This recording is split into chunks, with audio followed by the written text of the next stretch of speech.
France Bleu Héros Matin. Les premiers invités ce matin avec nous en studio, Guillaume Rouland, Christophe Morgot, qui est maire de Villeveyrac, chasseur, jogger et défenseur de l'environnement, tout ça à la fois. Oui, bonjour Christophe Morgot. Oui, bonjour. Ça va, psychologiquement tout va bien? Vous arrivez à cumuler tout ça, comme le disait Antoine, chasseur, jogger, défenseur de l'environnement? Oui, c'est parfois difficile, mais c'est au détriment de certains repas, notamment entre midi et deux. Je préfère aller courir que partager un repas. Alors pourquoi c'est difficile? Parce qu'il y a un peu deux camps qui s'affrontent, les chasseurs d'un côté et les autres usagers de la nature, on va dire, de l'autre.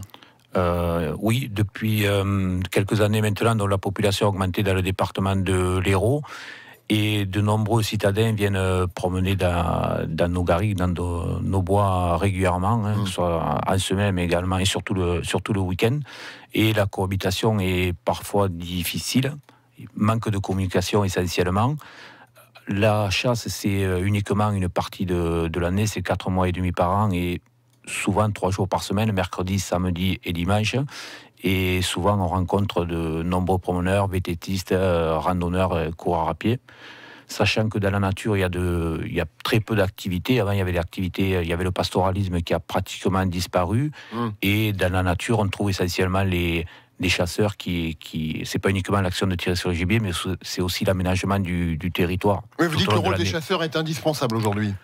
Complètement. Moi je vois ce que font les chasseurs à l'échelle départementale. C'est beaucoup de giroboyage, de plantation, jachères mellifères, jachères faunistiques, arbres, arbustes et entretien de la nature. Mais qu'est-ce que vous inspire les derniers accidents en date dont on a parlé là? Par exemple, ces 2 surfeurs en Bretagne qui reçoivent du plomb alors que les chasseurs étaient en train de tirer sur des faisans, un vététiste mortellement touché en Haute-Savoie. Certes, le nombre d'accidents est en baisse, mais quand même, il reste quand même important, plus d'une centaine par an. C'est très grave. Alors c'est vrai que les chiffres en 97-98, il y avait eu 223 accidents, donc 40 mortels.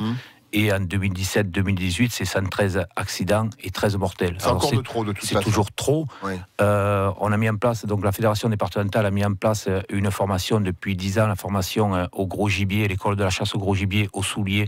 C'est dans le Sommail, à proximité de la Salvetat sur Agou. Donc c'est 2 jours de formation, une formation théorique, une formation pratique pour les chasseurs de gros gibier. Mais ils les suivent, ces formations, les chasseurs? Bien sûr. Alors il y a tous les responsables de Diane qui suivent ces formations chaque année pour ensuite expliquer comment est organisée une battue, où doivent se poster les chasseurs, les tenues vestimentaires obligatoires, et ensuite c'est tout ce qui est pose de panneaux pour délimiter la battue. Christophe Morgot, vous avez les 2 casquettes, vous dites il ne faut pas interdire ni à un camp ni à l'autre. La cohabitation est possible. Mais comment? Bien sûr. Alors, il y a un partenariat qui existe depuis de nombreuses années maintenant avec la fédération de randonneurs et la fédération de chasse. Ça se passe très bien. C'est un manque de communication. Il faut qu'on se rencontre peut-être plus régulièrement pour expliquer nos activités. Alors, c'est vrai qu'il y a des chasseurs qui ne sont pas exempts de tout reproche. Vous savez, moi, de temps en courant, je cours ici dans le département, mais un petit peu partout en France. Quand je rencontre un chasseur, je m'approche, je vais discuter. Et quand vous êtes chasseur, vous discutez aussi avec les joggers? Ça vaut dans les 2 sens? Des fois, je laisse mon fusil, je me mets en short, je vais courir avec. Donc, je plaisante. Mais oui, je fais la démarche déjà de dire bonjour. Ça coûte rien de dire bonjour. Souvent, dès qu'il y a un vététiste ou un coureur rencontre un chasseur, il est sur la défensive. Non, il faut aller au contraire, il faut aller discuter avec lui. Est-ce qu'il faut interdire la chasse le dimanche, là où c'est le plus fréquenté par les randonneurs, les promeneurs ou les joggers? Alors, je ne pense pas, sachant qu'il y a une prolifération de gros gibier, notamment du saguier, mais également des cervidés. Et on est obligé de réguler ces populations, surtout le dimanche, sachant que dans les petites communes de l'arrière-pays, il y a de nombreux jeunes chasseurs. Ils n'ont que ça comme activité, c'est la chasse et la pêche dans ces petites communes, à partir de 16 ans. Et sinon, ils sont désœuvrés. Donc, on s'aperçoit, moi, mes petits qui m'accompagnent. S'ils ne chassent pas, le fait de chasser, ça les empêche de faire des bêtises, c'est ça? Déjà, le samedi soir ou le vendredi soir, ils vont au lit de bonheur, parce que le matin, il faut se lever pour aller chasser, et ils découvrent la nature. Quand on va à la chasse, moi j'amène mes gamins à la chasse, je leur explique ce qu'est le thym, le romarin et toutes les espèces qu'on rencontre. Les sanctions, elles sont bien adaptées. Je parle à l'égard des chasseurs, évidemment, qui commettent des fautes. C'est un peu comme les automobilistes, il y a le permis à points. On ne pourrait pas imaginer un système différent pour la chasse? Alors les chasseurs sont très surveillés, 24 heures sur 24. Il y a la gendarmerie, il y a les gardes particuliers et les gardes de l'Office national de la chasse et de la faune sauvage qui surveillent, et les sanctions sont très lourdes.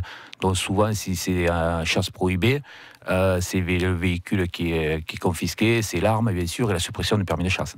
Merci Christophe Morgault, maire de Villeveyrac. Vous allez continuer à chasser, vous allez continuer à courir, et vous nous dites ce matin, on peut continuer à faire les deux, il faut simplement se dire bonjour. Se dire bonjour. Voilà, sachant qu'on habite un des plus beaux départements de France. Merci Christophe Morgault, bonne journée. Merci. Le débat de France Bleu